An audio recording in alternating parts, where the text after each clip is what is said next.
नमस्कार, lead India news में आपका बहुत बहुत स्वागत है। मैं हूं डॉक्टर तरुणा एस गौड़। आखिरकार 18वीं लोकसभा के शुरुआती सत्र के लिए आज राष्ट्रपति महोदया का अभिभाषण हुआ। उस पर सबकी निगाहें थी। पक्ष और विपक्ष उसको जानना चाहता था, पूरा देश देख रहा था। विपक्ष ने, हालांकि इसमें आम आदमी पार्टी ने बॉयकॉट भी किया इस अभिभाषण का, और ये देखना था कि क्या इसके ऊपर दूसरे दलों का भी, जो कि इंडिया गठबंधन के हैं, वो इस पर आम आदमी पार्टी का समर्थन करते हैं या नहीं। लेकिन ऐसा नहीं हुआ। अभिभाषण में आम आदमी पार्टी को छोड़कर सभी दल शामिल हुए। राष्ट्रपति ने, जैसा कि तय था, ये एक सरकार का एजेंडा होता है, सरकार के कार्यक्रम उपलब्धियों को बताना होता है, ऐसा ही हुआ भी। राष्ट्रपति श्रीमती द्रौपदी मुर्मू ने सरकार की 10 सालों की पूरी उपलब्धियों को गिनाया, जिसके अंदर उन्होंने सड़कों के जाल, भारत की बढ़ती वैश्विक साख और जितनी भी योजनाएं थी, चाहे वो जनधन योजना हो, चाहे वो अन्न योजना हो, हाउसिंग योजना हो, या फिर कोविड के दौरान बेहतरीन काम हुआ हो, इन सबको उन्होंने सरकार की तरफ से रखा।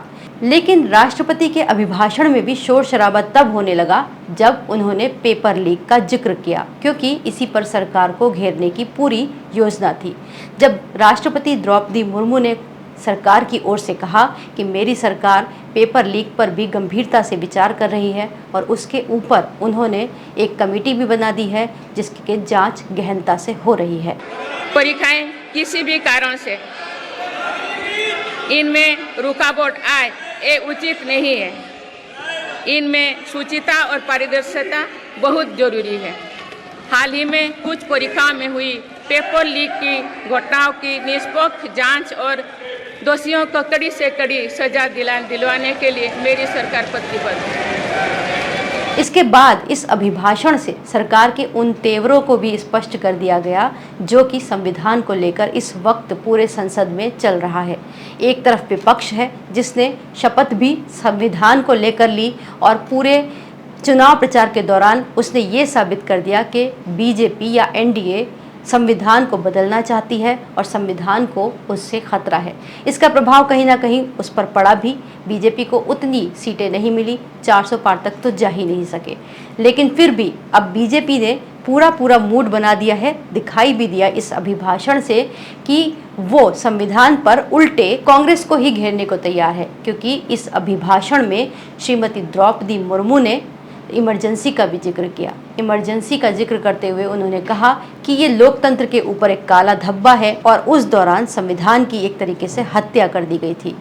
25 जून 1975 को लागू हुआ आपातकाल संविधान पर सीधे हमले का सबसे बड़ा और काला अध्याय था।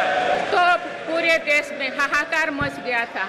लेकिन ऐसी असंवैधानिक ताकतों पर देश ने विजय प्राप्त करके दिखाया, क्योंकि भारत के मूल में गणतंत्र की परंपराएं रही है। इसके 50 साल पूरे होने पर उन्होंने अपने अभिभाषण में उसका जिक्र किया। इसके अलावा उन्होंने संविधान के ऊपर बीजेपी किस तरह से प्रोटेक्टिव है, किस तरह से रक्षा कर सकती है, उसको जोड़ते हुए कश्मीर का जिक्र किया, जिसके अंदर उन्होंने बताया कि किस तरह से धारा 370 हटने के बाद कश्मीर में जो इस बार चुनाव हुआ उसमें वोटिंग परसेंटेज किस तरह बढ़ा।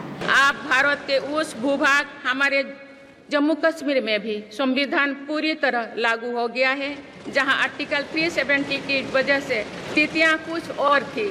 तो कुल मिलाकर अभिभाषण में ये 2 मुद्दे थे जिन पर विपक्ष की घेराघारी और सरकार के आने वाले तेवर नजर आए। इस वीडियो को लाइक करें, हमारे चैनल को सब्सक्राइब करें। हमारे वीडियो सबसे पहले देखने के लिए बेल आइकन प्रेस करना ना भूलें।